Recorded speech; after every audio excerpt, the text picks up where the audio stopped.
Kraft presents The Great Gildersleeve.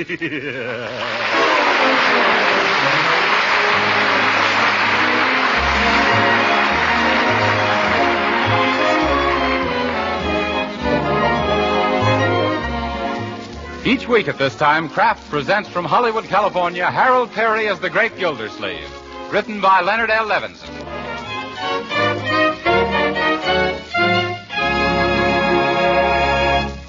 We'll hear from The Great Gildersleeve in just a moment. But first, I want to remind you that these are challenging days for every one of us. It's our duty to produce more to help meet our country's increasing needs. And that takes plenty of good food, as you wise homemakers know. Wholesome, nutritious food that provides the energy and nourishment your hard-working, hard-playing family needs. That's why you should know about Parquet margarine, made by Kraft. Parquet margarine is a delicious food that's packed full of wholesome nourishment. It's one of the best sources of food energy you can serve. And important to you housewives who know how essential vitamins are, every pound of Parquet margarine contains 9,000 units of vitamin A, making it a reliable year-round source for your whole family. What's more, Parquet is the margarine with the delicious flavor, whether you use it at the table for baking or for pan frying. So why not give your family the benefit of this grand-tasting, nourishing food? Tomorrow, ask your dealer for a pound or two of economical Parquet margarine, made by Kraft. Just ask for Parquet, P-A-R-K-A-Y.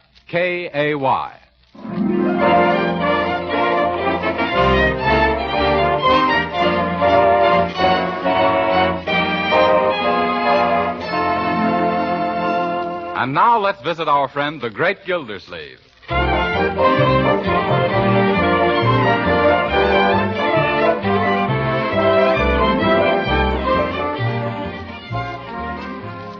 Come on, wake up, Judge Hooker. Pay attention to your checkers. It's your move. I know it, Gildersleeve. I was merely studying the board. What, with your eyes closed? Let's speed this up. We haven't got all night here. All right. There, and there. Now crown me. I'd love to, but I haven't got anything to do it with. Hooker, I don't see how you keep beating me, honestly. In fact, I don't think you do, honestly. Gildersleeve, you're a pushover. You couldn't win a game from a backward baboon with a dozen checkers up your sleeve. I could, too. I wouldn't need a dozen checkers. I'll show you, Hooker. Set 'em up again and pull in your belt. Because this time I'm going to beat the hell out of Leroy. How are you tonight? Hi, Uncle Mort. Hello, Judge Hooker. Leroy? Say, Unc, can I... Can you what, Leroy? Well, I hate to keep pestering you about it, but can I see the circus tomorrow afternoon? Not unless they happen to pitch the tent in the front yard of the Peter B. Flugelhammer Junior High School. Is that where you go, Leroy? Yeah, Flugie Junior High. Say, I grew up with Peter B. Flugelhammer Sr. That's who the junior high school was named after. Well, I thought the school was named after Peter B. Flugelhammer Jr. No, Junior was the son of Senior, after whom the junior high school was named. Poor Junior. He never could finish senior high. But gee, Uncle Mort, could you call up school and ask if I could skip tomorrow? I did, Leroy. I even went so far as to predict that you wouldn't be feeling very well tomorrow. What did they say? They told me that an excuse for illness while the circus is in town must be accompanied by a note from your doctor. Shucks, that's a heck of a note. Yes. Well, there's no use grousing, young man. Remember, school must come first. Now, sit down and get started with your homework. Yes, Leroy, your homework, that's the thing that's going to count in later life, not going to the circus. I don't think so, Judge. Because in my later life, I expect to be a lion tamer. Oh? You don't need any education for that. All you need is a kitchen chair and the right kind of breakfast food. Well, yes. This lion taming is new, though. Last week you were going to become a pitcher with the Brooklyn Dodgers. Oh, that was last week. Oh. Gee, I wouldn't mind missing the circus so much, Uncle Mort, but I hate to see those passes go to waste. Oh, did you get passes, Gildersleeve? Did I get passes? Yes, sir. I've got certain connections. Yeah, Uncle Mort gets the right number of beans in that jar in the drugstore window. Oh. Yes, I connected that time. Gee, Uncle Mort, are you sure you can't take me? I'm sorry, Leroy, but you'd better make up your mind to skip the circus. Oh, gee, a guy can't get any fun out of life. You know, Gildersleeve, sometimes I think our school system has become too scientific, too streamlined. You're right, Judge. These days, everything is streamlined. Except me. Yes. Things were a lot different in the days when I went to school. What a memory. I sat next to Petey Flugelhammer. Huh? That was long before he was elected lieutenant governor and then named a school after himself. Oh. We had none of this modern stuff like getting a doctor's prescription to go to the circus. Yes, it was the same in my school days, too, Judge. Of course, I'm not as old as you are. What do you mean, Gildersleeve? You were shaving when I was a little shaver. I was not. You were, too. All right. I was always taught not to contradict my elders. Come to think of it, Judge, we kids used to have a lot more fun than modern children have. I can still remember some of the tricks we pulled at school. So do I. Shenanigans, they were called. Yes. I'll never forget the time I dropped a paper bag full of water on the Spanish teacher. Only it turned out to be the new athletic coach. And when he caught me, boy, was he athletic. That's nothing. I once sneaked up behind Miss Pettibone's desk and tacked her dress to the floor. Kids don't do a thing like that these days. Yeah, kids can't do a thing like that these days.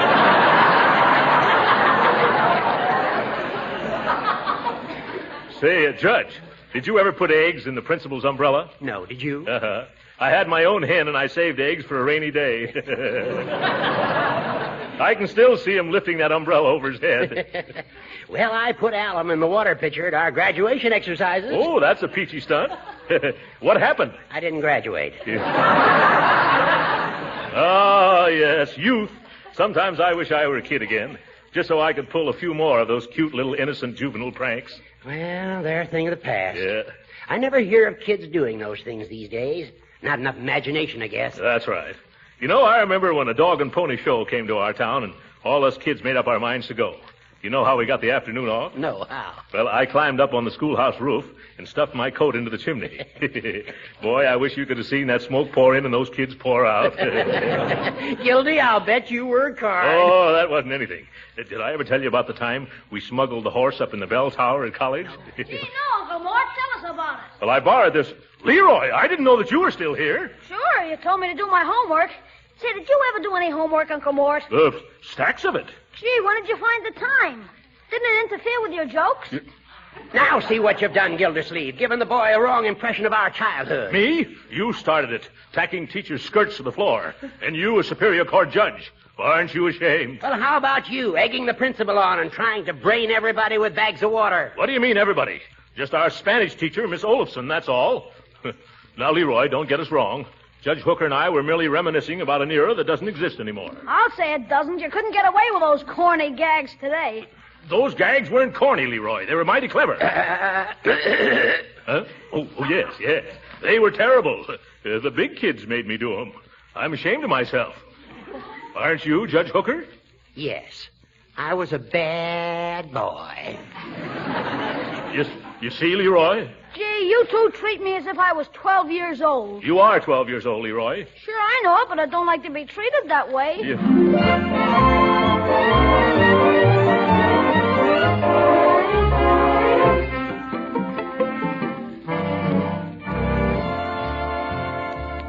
You'll have to hurry, Marjorie, if you're going to the circus with me. I'm almost ready. What's the rush, Uncle Mort? Well, I'd like to get there on time for once. No matter when I start, it seems I always arrive in time to get caught in the opening procession. One year, a hippopotamus chased me around the ring twice. I never did find my seat. It's too bad Leroy couldn't get off from school to come with us. Yes, the poor boy. Well, we'll bring him back a red balloon and a little whip with the tassel. Hey, anybody home? Hi. Leroy! Gee, I'm glad I caught you before you left for the circus. Well, Leroy, what are you doing home at this hour? School was dismissed just now. Come on, let's go to the circus. By the way, Leroy, why were classes dismissed? Well, you might call it an accident. Accident? What was the accident? Oh, nothing serious. Then what was it? Oh, it seems they had to get all the students out quick on account of all the rooms had to be aired out. Aired out? They did? Why? Well, nobody knows for sure exactly, but the general opinion is that somehow or other, a skunk got into the air conditioning system. Oh!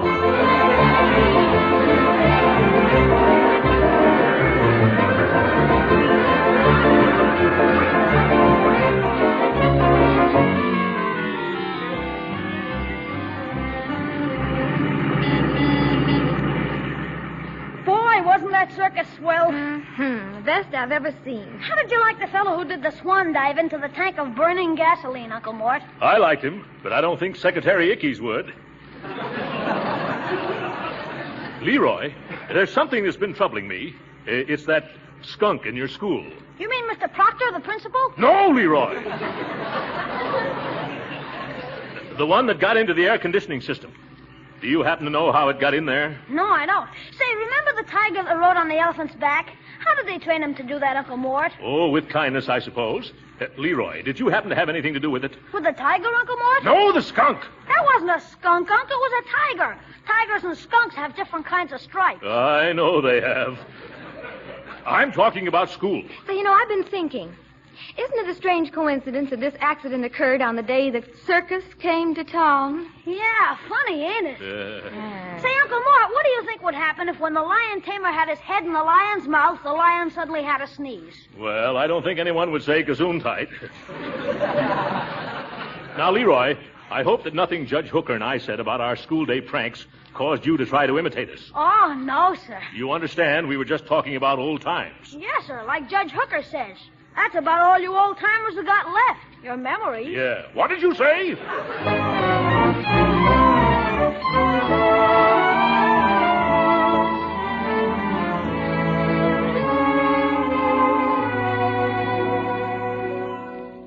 Good afternoon, Bertie. Is Leroy home from school yet? Well, let me look in the refrigerator. No, sir. Did you expect to find him in there? No, but I can tell if he's here by what ain't. Well, maybe he wasn't hungry this afternoon. That boy, why, he's nothing but appetite held together by skin and bones.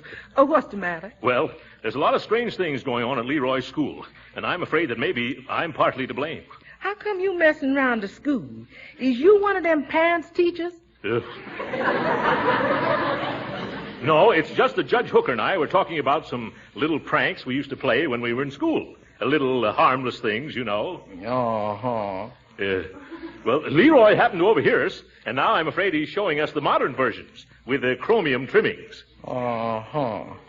What makes you think little Leroy's doing fumadiddles? Well, did you read the afternoon paper? No, sir, it never gets to me till the following morning. Oh, yes. Well, I've got it right here. Listen to this. Juvenile joker startles school. Police were called early today to investigate a large, stout lady's body seen suspended from the window of Principal Pulteney Proctor at Flugelhammer Junior High School. Oh, who was it, Miss Proctor? Yes. No, but listen. Closer inspection revealed that the body was a dummy, stuffed with old football pads, wearing a green and purple silk dress, size 48. Green and purple silk? Size 48? Yeah. Sounds like my Sunday go-to-meeting dress. The one that was kidnapped off the clothesline last night. Yes, doesn't it? Well, what's my dress doing in the newspaper? I don't know, Bertie. Shh, Bertie, here comes Leroy. Do you think he did it? Shh. Afternoon, Uncle Mort. Hiya, Bertie. Say, is this your old dress? That's my new dress, Leroy, and what you doing with it? Why, Piggy Banks just gave it to me. He says the wind must have blown it over into his yard. He found it under a window. Young man, isn't this the dress that was hanging out of Mr. Proctor's window this morning? You mean on the dummy that was suspended from school? Well, how could it be if it belongs to Bertie? What do you think, Bertie? I ain't saying nothing. I'm only too glad to get my dress back without paying ransom. I'm going to hide it this time. Yeah. I don't know what to do. Look, Leroy, don't think of me just as your uncle and your guardian. Think of me as your pal, your buddy. Now, if there's anything that's troubling your little mind, why don't you just come right out with it? Well, okay, Unc. There is something that's been bothering me. I understand. Go right ahead, my boy. What is it? Well, how did you ever get that horse up into the bell tower at college? Oh!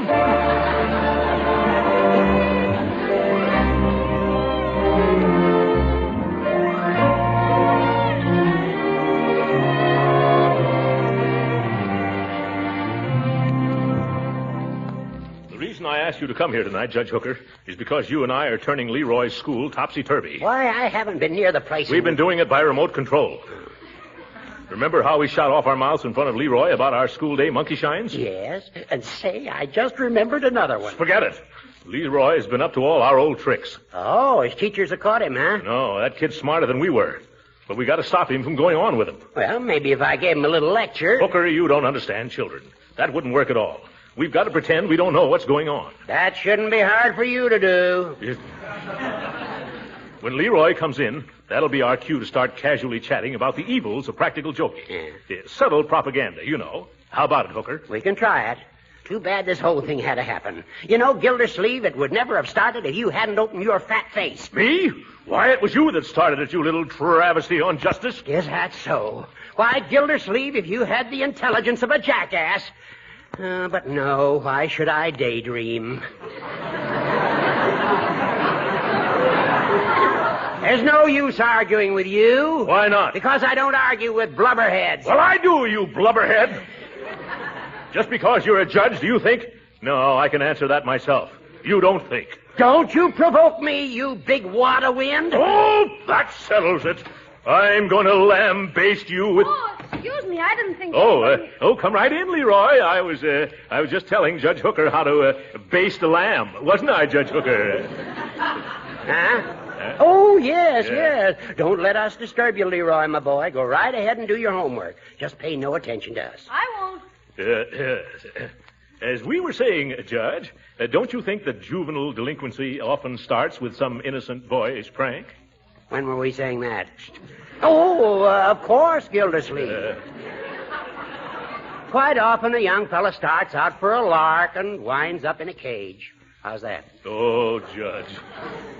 Then you think that practical joking can lead to serious consequences? Surely. It starts out with a fella dipping girls' pigtails into inkwells, and then he becomes bored with that and puts firecrackers in the coal scuttle. Yes. Or water in the teacher's galoshes, and then setting them out to freeze. Never heard of that one before. Huh? That's only good in real cold weather. Well, in summertime, you can always put flypaper on all the chairs. Yes. With the words "kick me" printed on the back. Say, I did that when I was in 4th grade. You should have seen the fun at recess. You know, I used to hunt for frogs during recess and put them all in the lunchboxes. Once I made a mistake and put one in my own lunchbox. Did I tell you about the time that I snagged our principal's wig with a fish pole and then hoisted it to the top of the flagpole? Oh, boy. I wish I could have seen... Oh, my goodness. What have we been saying? Huh?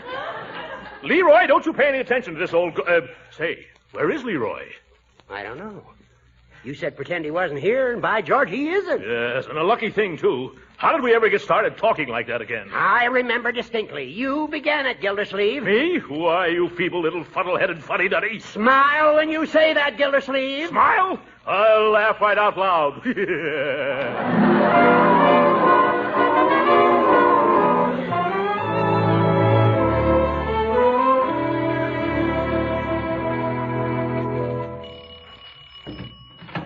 Hello, Marjorie. Hello, Pierpont. I came to see Meatball. Who? Meatball.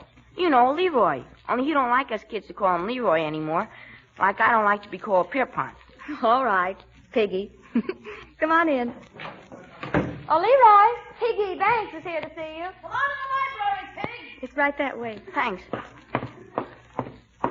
Well, come on in. Don't be bashful. But your uncle, that's him behind that newspaper, ain't it? What's the matter with him? Oh, nothing. He always does that after dinner.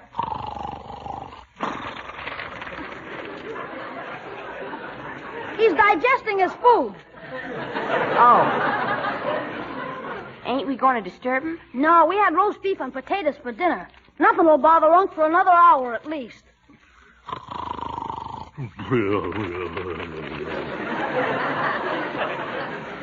Now, let's get going on that history stuff. Well, I know Miss Keller's going to ask us about the vice presidents tomorrow. Are you sure? Sure, I'm sure. She's going through the book exactly the way she did last year, the first time I took the course. Okay, I think I got it memorized. But is she going to ask us the names of all the vice presidents? She did last year. I kept a diary. All right, but gee, what a question to ask. Well, you check the list and see if I get them right. Shoot. John Adams, Thomas Jefferson, Aaron Burr, Aaron Burr... You said that. Say, Meatball, what do you think of the stuff that's been pulled off at school lately? Oh, I don't know. What do you think of it? Oh, I don't know. Have any idea who's doing it? Gee, I don't know. You got any idea? Well, I don't know. Who do you think? I don't know. Let's get back to the vice president. Okay. Shoot. John Adams, Thomas Jefferson, Aaron Burr. Say, I wonder who put the iron sulfide in Miss Keller's inkwell. How'd you know it was iron sulfide, meatball? Shucks, anybody knows that's the stuff that puts the smell in inkwell. You know who pulled that one, Piggy? Let's get back to Vice President. Okay. John Adams, Thomas Jefferson, Aaron Burr. I don't know what good knowing the vice president is going to do a guy who's going to be a stuntman in the movies. I thought you were going to be a lion tamer. Well, lion taming's just one of the stunts I'm going to do. Talking about stunts, did you hear about the one somebody just pulled tonight over in the schoolyard? Which one's that? I bet you know about it already. Well, maybe I do and maybe I don't. I ain't saying. What are you talking about? Oh, about what they did to old man Flugelhammer's statue. Somebody dressed him up in a set of red flannel underwear and a corset. No kidding. Yeah. Boy, if they ever find out who did that, they'd be expelled from school pronto, I bet. Let's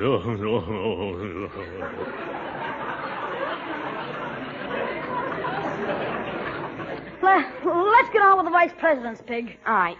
Say, could I borrow a glass of water? We had corned beef for dinner. Sure. Come on out in the kitchen. I'll get it for you. Boy, wait till Mr. Proctor sees the willies on Flugie.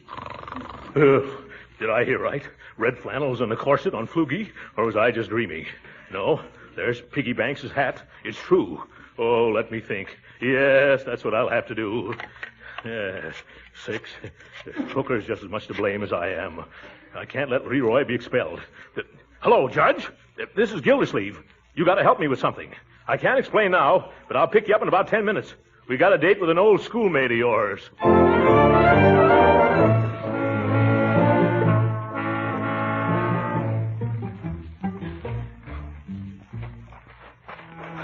You sure this is the right part of the schoolyard? Why, of course. Not so loud, Gildersleeve. Oh. I'm a Superior Court judge. Can you picture what would happen if I'm caught? Yes, scandalous, isn't it? Oh, why do I let you get me into situations like this? Because you haven't got any more brains than I have. And where in the name of Goots and Borglum is that statue? Oops. Never mind, I found it. Yeah, that's Flugelhammer up there. Flannels, corsets, and all. Let's not hang around here all night, Gildersleeve. Come on, I'll boost you up. Well, wait a minute, I take this top coat off. All right. Yeah, there, that's better. All right, get down now. Upsy-daisy. Oh, my poor back. You'll cave it in. Push my other foot up, Judge. I will if you take it out of my hip pocket. Yeah, there. Is that better? No. Ow, now it's in my ear. Well, in one ear and out the other. Gildersleeve, get up there. Yeah, okay. Uh-oh. What's wrong? Judge, do you notice a sudden cold wind?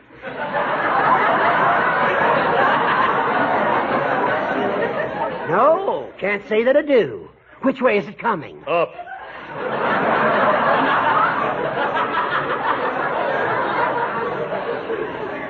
Judge, hold my feet so I won't fall. I got him. You're all right. Solid as a rock. No, you're holding Pete's feet.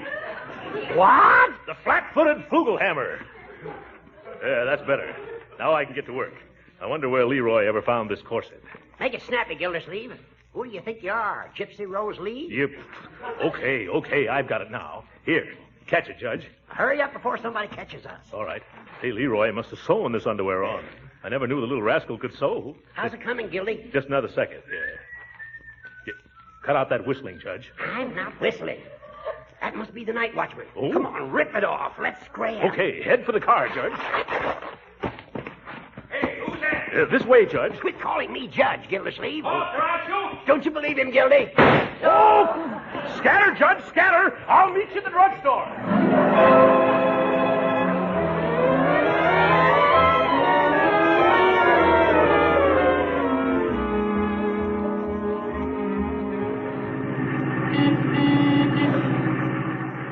I wonder why the principal sent for us, Uncle Mort. Well, now, you let me handle the whole thing, Marjorie. Do you think that Leroy might be in some trouble? Well, I didn't want to tell you, Marjorie, but your brother has turned his school into a midget version of Hellzapoppin'.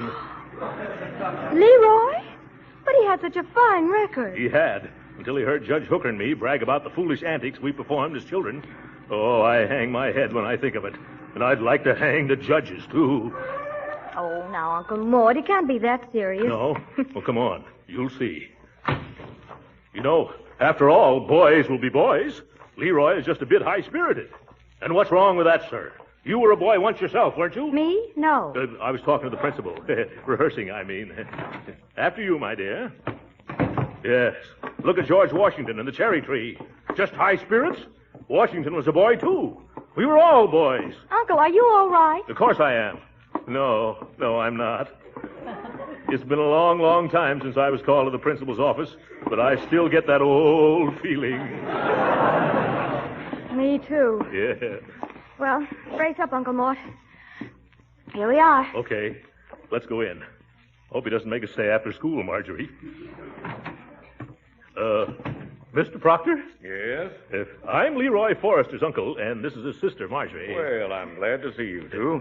I want to talk to you about that young man. Yes, I know, Mr. Proctor. Really, he's a fine boy at heart. I realize that. There's something I want to tell you. Sure, about. But you were a boy once yourself, weren't you, Mr. Proctor? Of course I was. You see, Marjorie, didn't I tell you? Mr. Proctor was a boy once himself. Probably high-spirited, too. Surely. Now about your nephew. I hope you're not going to be harsh with him. But why should I be, Mr. Forrester? Excuse me, my name's Gildersleeve, Throckmorton P. Gildersleeve. Glad to meet you, Mr. Did you say Gildersleeve? Yes. Did I say something wrong? That happens to be my name. And does that happen to be your top coat hanging on that hook? Where? Yes. How did it happen to get here? Last night, that coat with your name in it was found by our night watchman. Oh, my goodness. Excuse me. I just remembered a dental appointment. One moment. Here's something else that belongs to you. Your red flannel underwear and your corset. Corset? What? Uncle Mort! I don't understand. Neither does Mr. Proctor. I understand only too well. Aren't you ashamed of yourself? A grown man. A big, fat, grown man. Going around at night putting union suits on statues. Uncle Mort, what is this? Now, can't you explain? Sure, if I can get a word in edgewise. Actions speak louder than words, Gildersleeve. It's a lucky thing for you that Leroy Forrester is your nephew. It is? Yes.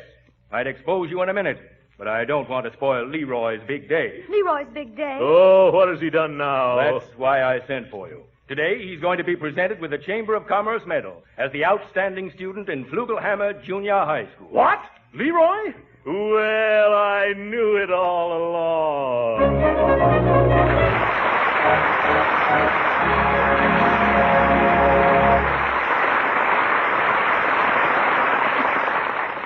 The Great Gildersleeve will be with us again in a few minutes.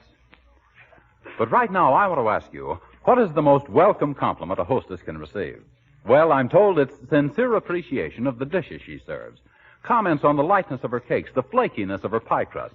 Exclamations on how downright good everything tastes. So here's a tip for you housewives. For baking that's sure to win compliments, use delicious Parquet margarine, made by Kraft.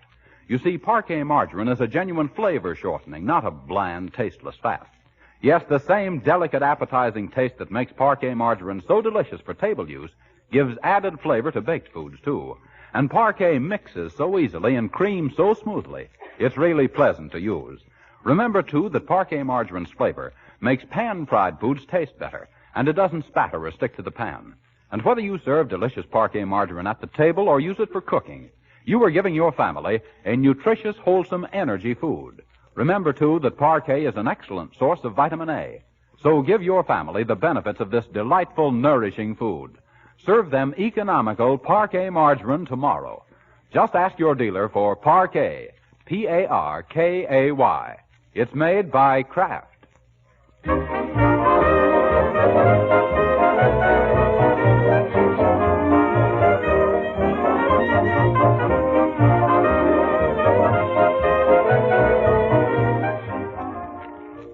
That's a beautiful medal, Leroy, and I'm mighty proud of you.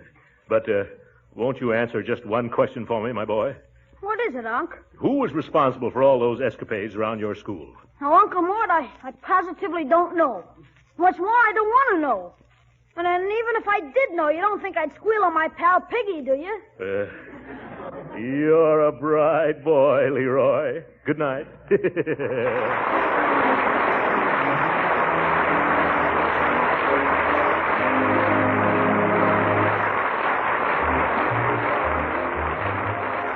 Original music heard on this program was composed and conducted by William Randolph. This is Jim Bannon speaking for the Kraft Cheese Company and inviting you to be with us again next week at this same time for the further adventures of the Great Gildersleeve. This is the National Broadcasting Company.